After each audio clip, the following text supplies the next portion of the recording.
Hey guys, it's Chris, and I think my camera's crooked. What do we got going on today? Today I've been dabbling in 3D printing. So this is my Ender 3. You saw the mail time unboxing. It has a laser for engraving. Haven't got to that yet. Have to take off this thingamabobber to do that. But it has a Comgrow magnetic, textured, metal-ish bed thing. I don't have to glue stuff down anymore because it's a heated bed, which is really nice. Have been dabbling with the Jessie PLA. This is the Amiga 500-ish color. It requires extreme heat to get it to print proper. And I'm going to show you just how awesome of a 3D printer dabbler I am.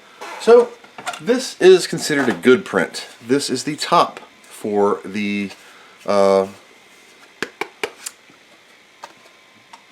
Greaseweazle floppy drive, and this is the bottom. I had a problem where I was running it at too low a temperature, and it kind of got diarrhea, and the nozzle started to clog, and it pooped out a big old turd, and missed a couple layers. I increased the temperature, it cleaned up and finished fine. So before that, I dabbled in some small parts. Small parts meaning a SCSI to SD for Mr. Q. I'm going to send this down to him. I also printed one in the old traditional gray. It was the last of the gray I had, and a couple of my Discord members gave me an STL to something that they created for a Commodore fan. That's for me. But I was going to print Mr. Kevin this fan holder for the 3000. Remember how I hot glued mine in and it kind of just ghetto? Well, I got myself one of these too. Except I only did a 20% inside thing, and this piece was hollow and it cracked. So I switched it to 100. What does that have to do with all this? When I printed this was a 6.5 to 8 hour job. I forgot to switch it back to 20% infill. I left it at 100% infill, and you could beat off a... Oh, that don't sound right. You could beat a criminal with this, but it turned out very well. It's solid as daggone rock. We're going to reprint that because this one turned out like nice. The textured bed gives her a real smooth tickle. And if you're wondering about this goofy little vents, so this is paying homage to the Amiga 1010 floppy disk. This is an original Commodore Amiga A1010, and as you can see, but you can see these notches here, and there's also some on the bottom of the drive. But this also looks, come on disk, this also is like, I shall call him Mini-Me. Pretty close to the same color. This is a non-retrobrighted original drive. It's a little bit fragile, so I try not to beat her around too much. The fan increased noise you're hearing is me pre-prepping the PLA temperature. Got her cranked up at 218 degrees Celsius. But I'm going to be printing this at 235 as recommended by the print master, Mr. David Z. So, yeah, while this is functional and I could use this, this is a very nice, simple setup where you take your Greaseweazle from Amiga Kit. Keir Fraser designed these. Wonderful job. This slaps into here, like so. You get your USB, sticks right in. You get yourself a nice pressure fit lid thing that kind of just covers all the ports. I'm not going to snap this in fully because I need to reprint the bottom. I'll just stick it like that. You can see that it would snap in. You would hook your floppy cable up. Mine's a little bit long, and the protrusions here on the side are so you can screw in your disk drive. Now I'm just going to remove my cable for just a second to show you how tight she is. It really sits in there pretty snug. This, come on, tucks, does the Taiwan tuck right over the top, and this would then sit over top of here, and it has the, can you work with me, has the snap out cover so you can slap it all in there and it would look really nice. This is a completed Greaseweazle, one USB cord to power them all, and because she barfed, she's not fitting too well. There we go. So that's the completed unit. Screws in the side, some flat pan screws for the floppy disk. Looks just like a 1010.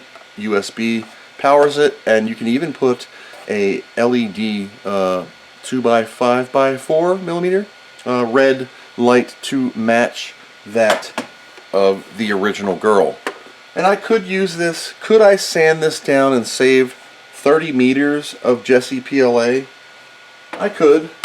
Another thing I printed was Bernd made a wonderful design of the Amiga 3000 case. His original design had a plexiglass lid so you could see the guts of the inside. Mine is so sloppy that I don't want to show the inside, plus I wanted to kind of like give the feel of an actual mini Amiga 3000.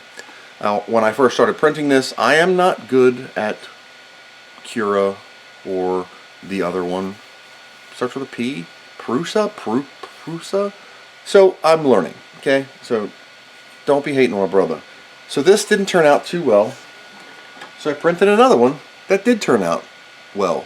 I had to learn about flipping parts, and it was printing like this way instead of this way, and yeah, so I'm learning. This one turned out much better, but I forgot the stupid OLED. I wanted the OLED for the other floppy thing. You can swap it out. She all screws together on the inside of this so tight. This has a micro SD ribbon that goes to the front. You can eject your card and it allows you to swap out, or you can use the old-fashioned way. I have a ribbon cable that kind of does some magic. What is this goofy board on the side? This is an add-on for the Raspberry Pi 4 that gives you 2 regular HDMIs and a 3.5mm jack and your power jack in the rear. Because that way it fills all the ports up and you don't need a goofy micro HDMI cable. It also gives you a 5-volt for an internal fan, which I did not use, and an additional USB in the front if you wanted to have a USB port in the front. Very nice, $13 or so on the old Amazonian. The fan I bought at Micro Center. It's not really the best fan. It does fit over here quite well. It's using some thermal adhesion tape to hold it on to the processor and the other little chip thing. I put some regular heat sinks that I had left over, just stuck them on the Ethernet and the USB because I'm an idiot. Plus I didn't want to lose them. This is a separate piece. This is a separate piece. This is a separate piece. The front is a separate piece. The bottom is a separate piece. And the top. So you're going to be printing for a couple of days. Unless you have a really big fast printer where you can shoot all this out in one shot. Which leads me to the final thing before I fire this bad boy up. This is Jessie PLA from Printedsolid.com. This stuff comes vacuum sealed in a big bag. I got 2 of them because I've been printing so much. I want to learn on the hard stuff. I still got David's yellow stuff, this Tianzi 3D printer filament. This is really good stuff, and this will print at 200 like normal, maybe a little tickle more. It's really bugging me how it turned out and pooped out. Now that I know what I need to know, I also need to source myself a slightly smaller cable. Gotta go stick it in some cold water, get some shrinkage. That way I can do the Taiwan tuck. Can do the tuck underneath the drive where you have plenty of room to tuck her behind so no one sees that you got a really long one. I could do that. But I have multiple cables, so let's get started. So on my tiny monitor here, you can see that I have drug the lid for the Greaseweazle, and this is what it's supposed to look like. It will fit quite fine, and it's on 20% infill. I'm just going to hit slice, let her do her magic. It's going to ask me to save to the SD card. We're going to save to removal. That's a 9-hour and 46-minute print job that you can't really see.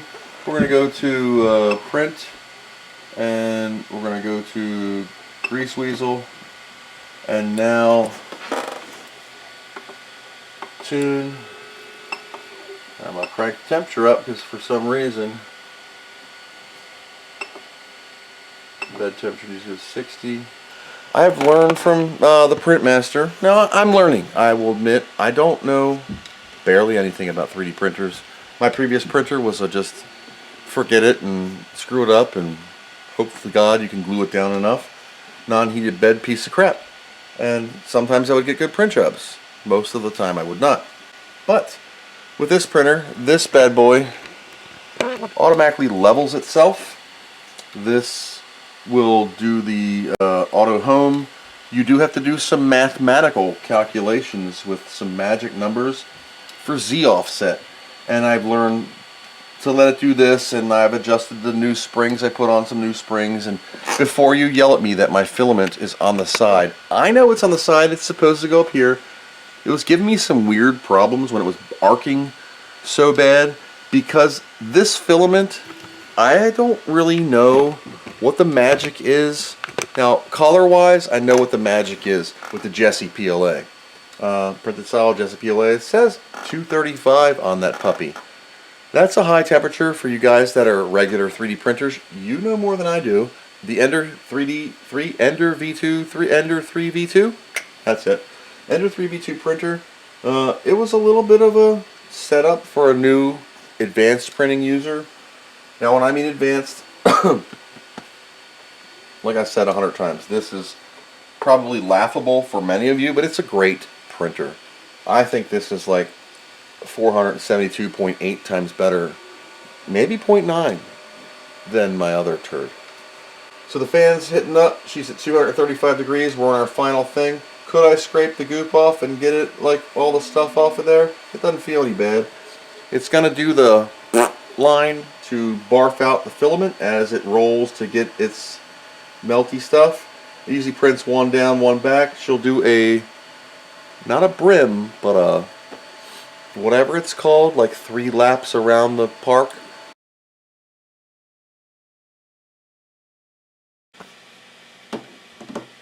Good morning. As you can see, it's 6:20-ish a.m. We've got another print done. This took 9 hours and 36 minutes. Turn this off. It's nice and cool now. The best part of this bed is just lift up a little bit and the whole piece will pop off, and you can get your skirt, just slide her right off and dispose of it, and you're ready to go for the next one. So as you can see, this one came out much clearer. That noise you're hearing in the background is my cat playing with her little circle ball thing. This should fit way nicer. The hole lines up. This now clicks in place and forms a solid, nice unit. Doesn't fall out. Okay, as you can see, the lid fits on much better. The screws line up. So now we have a completed Greaseweazle unit, which can be powered by a single USB once I get a shorter floppy cable installed. So that is my little 3D printing adventure. In a minute, I'm going to add the LED light, and we're going to wire that into the 5-volt pin, and there's 5 volts off. Well, there we go. 5 volts off of the power cable here from the Greaseweazle. I will tap into it with a little connector and run that up to the LED. Ground, of course, will go to the ground, and we'll have a 5-volt LED along with the power to the floppy drive, and we will be good to go off a single USB. This is totally compatible with your latest versions of WinUAE, and also Amiga with Avery or any other emulator that uses Avery. If you have not done so, you can always upgrade your version of Avery. Detailed instructions on Midwin's GitHub page. So for now, that has been my 3D printing adventure, and I'm learning. Maybe you learned something. So thanks for watching, and as always, I hope you learned something.